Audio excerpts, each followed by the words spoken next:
از صدرا دفتر امام جمعه رو آتیش زدن، تابلوش دارن میکنن.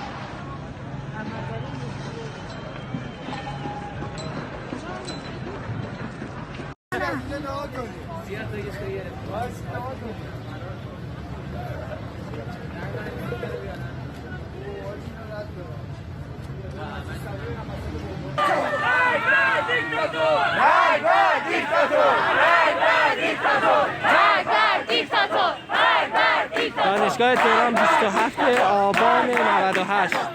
دانشجویان دانشگاه تهران زندانی نمیتونیم بریم.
از صدرا دفتر امام جمعه رو آتیش زدن، تابلوش دارن میکنن.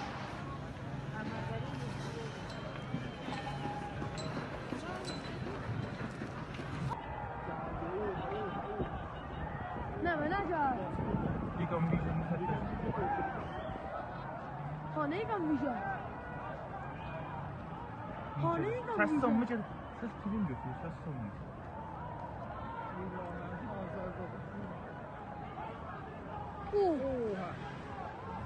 حیوان!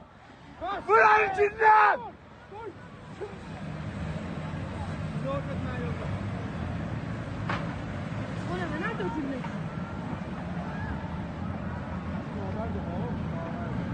حیوان ایشان جتما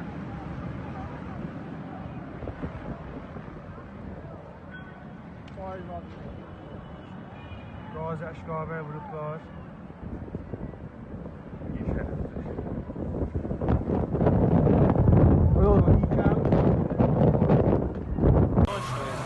بانک مسکن اون بغل دستش یه دونه بانک شهر بانک شهر هست کانکس اما آب بانک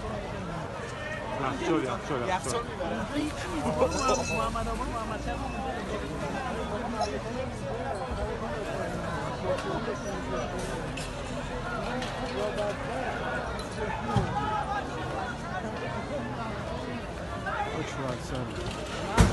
اوه